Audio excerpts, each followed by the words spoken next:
सत्ताधारी दल किसी मुसलमान को नहीं देता, राज्यसभा में एक भी टिकट किसी मुसलमान को नहीं देता, विधानसभा में जो बड़े बड़े प्रदेश है उसमें एक भी टिकट मुसलमान को नहीं देता। ये कौन सा सबका साथ सबका विकास है? काहे का सबका साथ सबका विकास? ये नारा, ये दावा खोखला है। मैं तो उनसे कहना चाहता हूँ कि तुमने नफरत का जो बाजार सजाया हुआ है, तू ये कहता है मुसलमान पराया हुआ है, आजा दिल चीर के दिखलाऊं वतन का नक्शा, मेरा भारत मेरी सांसों में समाया हुआ है। हम उसको किसी को हर दिन उसका सबूत नहीं देते फिरेंगे।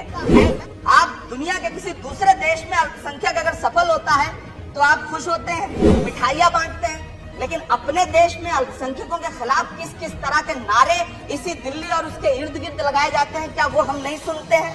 और अगर सुनते हैं, और अगर पाकिस्तान आपके लिए जिंदाबाद होगा, हमारे लिए हिंदुस्तान जिंदाबाद है, भारत जिंदाबाद है। मैं आपसे ये कहना चाहता हूँ, आपसे ज्यादा देशभक्त हूँ मैं भारत का इमरान हूँ, मैं भारत का इमरान हूँ महोदय, मुझे बोलने दें। बाहर भी नहीं बोलने देंगे, यहाँ भी नहीं बोलने देंगे, ये कौन सी प्रवृत्ति है? तो मैं पिछले दिनों लाल किले से प्रधानमंत्री जी की, लाल किले की प्राचीर से वो भाषण, उनकी वो तकरीर भी सुन रहा था, जब वो कह रहे थे कि महिलाओं को बिना हक दिलाए देश आगे नहीं बढ़ सकता। जब वो लाल किले की प्राचीर से ये बात बोल रहे थे, तो उस भाषण के महज 2.5-3 घंटे बाद उनके गृह राज्य गुजरात में बिल्किस बानो के आरोपी रिहा किए जा रहे थे। उसी दिन उन्हें माला पहनाया जा रहा था, उनका सम्मान किया जा रहा था। ये कौन सा सबका साथ सबका विकास है कि जो प्रधानमंत्री जी का इंटरव्यू ले, जो उनसे पूछे कि आप आम चूस के खाते हैं कि काट के खाते हैं, उसके लिए तो रेड कार्पेट बिछा है। जो अभिनेत्रियां उनकी विचारधारा के समर्थन में बात करें, समर्थन से ज्यादा आगे बढ़ के बात करें, उनके लिए जेड सिक्योरिटी है। लेकिन वो शाहरुख खान जो पूरी दुनिया में भारत के तिरंगे का मान बढ़ाता है, जिसे फीफा वर्ल्ड कप में आमंत्रित किया जाता है, उसके लिए सोशल मीडिया पे किस तरह के ट्रेंड चलाए जाते हैं। कौन सा सबका साथ सबका विकास है महोदय? पूरे देश में प्रधानमंत्री जी दावा करते थे सबका साथ सबका विकास के नारे के साथ कि 2022 में हर व्यक्ति के सर पर छत होगी। आप असम उठा के देख लीजिए, आप मध्य प्रदेश उठा के देख लीजिए, आप उत्तर प्रदेश उठा के देख लीजिए, एक दैत्याकार बुलडोजर है जो चारों तरफ घूम रहा है, और जिनके सरों पर छत है भी, उन छतों को भी छीन लेना चाहता है। वो बुलडोजर सिर्फ लोगों का घर नहीं कुचल रहा है, संविधान को कुचल रहा है, लोकतंत्र को कुचल रहा है, फिर अदालतों का क्या काम रह जाता है? ऐसे में सबका साथ सबका विकास कैसे माना जाए?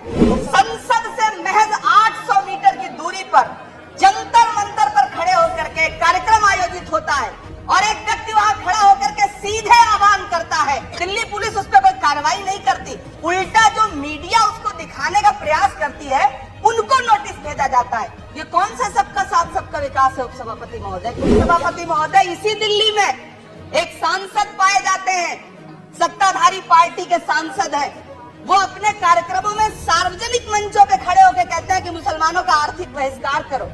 आप कह रहे हैं सबका साथ सबका विकास? कैसे होगा सबका साथ सबका विकास जब सत्ताधारी पार्टी के सांसद आर्थिक बहिष्कार की अपील करेंगे और उनके खिलाफ एक मामला तक दर्ज नहीं होता? ये कौन सा सबका साथ सबका विकास का दावा है? मदरसों के जो शिक्षक हैं, उनका कई साल से उनको वेतन नहीं दिया गया है। हमारे पास उनके फोन आते हैं, वो कहते हैं कि हमारी बात सदन में उठाइए, हम भूखों मर रहे हैं, हमारे घरों में चूल्हे नहीं जल रहे। हम जब उनकी बात यहाँ करें तो विरोध, लेकिन बातें क्या है? सबका साथ सबका विकास। चैनलों पे होने वाली डिबेट का स्तर देखिए, उसको रोकने के लिए हमारी सरकार रत्ती भर भी कोई कदम उठाना चाहती है? नहीं उठाना चाहती, बढ़ावा देती है। ये जो जहरीली बातें करने वाले चैनल हैं, उनके जो प्रमुख एंकर हैं, उनको सुरक्षाएं दी जाती हैं, उनको रोका नहीं जाता। कौन सा सबका साथ सबका विकास है? अभी राकेश सिन्हा जी कह रहे थे कि प्रधानमंत्री जी ने कहा तिरंगा यात्रा निकालिए। मुझे पूरा विश्वास है कि प्रधानमंत्री जी ने कठुआ के बलात्कारी के समर्थन में तिरंगा यात्रा निकालने के लिए कभी नहीं कहा होगा, लेकिन फिर भी निकली, लेकिन किसी ने रोका नहीं, किसी ने कोई आवाज नहीं उठाई। इसी थके हुए दस्ते तलब से मांगते हैं, इसी थके हुए दस्ते तलब से मांगते हैं, हम अपने जख्मों का मरहम तो कब से मांगते हैं। वो भीख मांगता है हाकिमों के लहजे में, हम अपने बच्चों का हक भी अदब से मांगते हैं। बच्चों के आधुनिकीकरण की बात की, मुझे हैरत है, तभी राकेश सिन्हा जी बात कर रहे थे, अभी नहीं है शायद, फिर चले गए हैं आसपास। उन्होंने अपने भाषण में 23 बार सबका साथ सबका विकास की बात की। अभी गीता जी बोल रही थी, उन्होंने भी कहा कि सबका साथ सबका विकास का बजट आया है, लेकिन वो इसके ये जो रेजोल्यूशन है इसके विरोध में क्यों है, मैं समझ ही नहीं पा रहा हूँ। अगर आप सबका साथ सबका विकास का दावा कर रहे हैं, सबका साथ सबका विकास के नारे लगा रहे हैं, तो अगर एक पर्टिकुलर एक कम्युनिटी जो जिस सच्चर कमेटी की सिफारिशों में ये तय हो गया है कि वो दलितों से भी बदतर स्थिति में है, उसका आर्थिक सामाजिक स्थिति ऐसी है, अगर उसके उत्थान के लिए कोई बिल बात कर रहा है तो फिर उसके विरोध में है क्यों?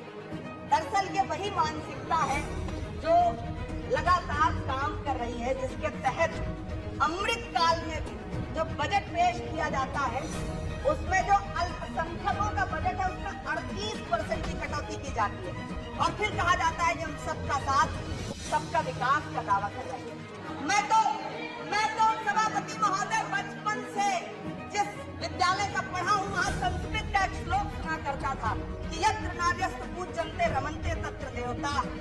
मैं इसे सुना करता था। मेरा नाम इमरान है। मैं उस पीड़ा को महसूस करता हूँ जिस पीड़ा का जिक्र अभी मनोज झा जी कर रहे थे। मैं उस पीड़ा से गुजरता हूँ, इसलिए मैं आपसे यहाँ खड़ा होकर कहता हूँ कि हम हर दिन सुनते हैं कई सारे मंत्री हैं जो ट्रेवल एजेंसी खोल के बैठे हैं, जो कहते हैं कि देशभक्ति हर दिन देशभक्ति साबित करो, चले जाओ वहाँ चले जाओ। मैं तो उनसे कहना चाहता हूँ कि तुमने नफरत का जो बाजार सजाया हुआ है, ये कहता है मुसलमान पराया हुआ है, आजा दिल चीर के दिखलाऊं वतन का नक्शा, मेरा भारत मेरी सांसों में समाया हुआ है। हम उसको किसी को हर दिन उसका सबूत नहीं देते फिरेंगे। ऐसे में अगर ये बिल मांग करता है कि मुसलमानों के शैक्षिक और उनके सामाजिक उनके आर्थिक उत्थान के लिए सरकार उस पर ध्यान दे, तो फिर तकलीफ क्या है, दिक्कत क्या है? क्या आपका जो नारा है वो झूठा है, या सबका साथ सबका विकास का नारा सिर्फ खोखला है? बजट से तो यही जाहिर होता है, आप लगातार घटाते जा रहे हैं बजट, आप लगातार कटौती करते जा रहे हैं। सभापति महोदय, मैं तो आपसे ये कहना चाहता हूँ कि पूरी दुनिया में कहीं भी जब कोई अल्पसंख्यक सफल होता है, किसी उच्च पद पर पहुँचता है, तो हम सारे लोग, हमारे तमाम साथी खुश होते हैं। ऋषि सुनक जब प्रधानमंत्री बनते हैं तो भारत में जश्न मनाया जाता है, मुझे खुशी होती है। आप दुनिया के किसी दूसरे देश में अल्पसंख्यक अगर सफल होता है तो आप खुश होते हैं, मिठाइयाँ बांटते हैं, लेकिन अपने देश में अल्पसंख्यकों के खिलाफ किस किस तरह के नारे इसी दिल्ली और उसके इर्द गिर्द लगाए जाते हैं, क्या वो हम नहीं सुनते हैं? और अगर सुनते हैं, और अगर पाकिस्तान आपके लिए जिंदाबाद होगा, हमारे लिए हिंदुस्तान जिंदाबाद है, भारत जिंदाबाद है।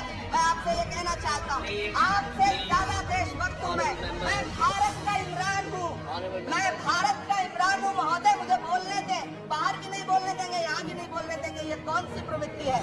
उपसभापति महोदय, मैं आपसे ये कहना चाहता हूँ, ये जो साझी विरासत, अभी आदरणीय हमारे साथी राकेश सिन्हा जी बात कर रहे थे कि साझी विरासत अल्पसंख्यक बहुसंख्यक में बांटना नहीं है, मैं उनसे कहना चाहता हूँ कि आदरणीय जरा सोशल मीडिया पे बहुत एक्टिव रहते हैं, रोज चैनलों पर भी बैठते हैं, चैनलों पे होने वाली डिबेट का स्तर देखिए, उसको रोकने के लिए हमारी सरकार रत्ती भर भी कोई कदम उठाना चाहती है? नहीं उठाना चाहती, बढ़ावा देती है। ये जो जहरीली बातें करने वाले चैनल हैं, उनके जो प्रमुख एंकर हैं, उनको सुरक्षाएं दी जाती हैं, उनको रोका नहीं जाता। कौन सा सबका साथ सबका विकास है? गीता जी कह रही है भारत जोड़ो यात्रा पे कि भारत टूटा कहाँ है? भारत टूटा नहीं है, भारत को कोई तोड़ भी नहीं पाएगा। भारत को तोड़ने का सपना देखने वालों को हमारी आदरणीय इंदिरा गांधी जी ने 2 टुकड़ों में तोड़ दिया था, बांट दिया था। भारत को कोई तोड़ नहीं पाएगा, लेकिन भारत देश में आर्थिक तौर पर, सामाजिक तौर पर जो बंटवारा करने की साजिश मौजूदा सरकार और सरकार के आनुषंगिक संगठन कर रहे हैं, जो आनुषंगिक संगठन कर रहे हैं, उनको रोकने के लिए सरकार क्या कर रही है? मैं अंत में इतना कहना चाहता हूँ उपसभापति महोदय के यूपीए के शासनकाल के दौरान श्रीमती सोनिया गांधी जी के प्रयास से, डॉक्टर मनमोहन सिंह साहब के प्रयास से दलित और अल्पसंख्यक बच्चों के लिए फ्री रेजिडेंशियल यूपीएससी की कोचिंग शुरू की गई। हमने ये किया, और इसी सरकार के दौरान एक टीवी चैनल ने प्रोग्राम बनाया जिसका नाम आपको पता है क्या रखा? यूपीएससी जिहाद। ये शब्द क्या इस देश में सुने जाने लायक है? लेकिन सरकार ने क्या किया? एक शब्द नहीं बोला। माननीय उच्चतम न्यायालय ने संज्ञान लिया जब लोग उच्चतम न्यायालय गए तब वो कार्यक्रम रुक सका। ऐसे कार्यक्रम बनाए जा रहे हैं और सरकार कह रही है कि सबका साथ सबका विकास। और मैं अपने सत्ता पक्ष के साथियों से कहना चाहता हूँ कि रिश्तों की ये नाजुक डोरें थोड़ी थोड़ी जाती हैं, अपनी आंखें दुखती हो तो थोड़ी थोड़ी जाती हैं। हम भी इसी देश का हिस्सा हैं। हम आपसे अनुरोध करते हैं कि इस रेजोल्यूशन को संजीदगी से लिया जाए। मैं इसके समर्थन करूंगा। धन्यवाद।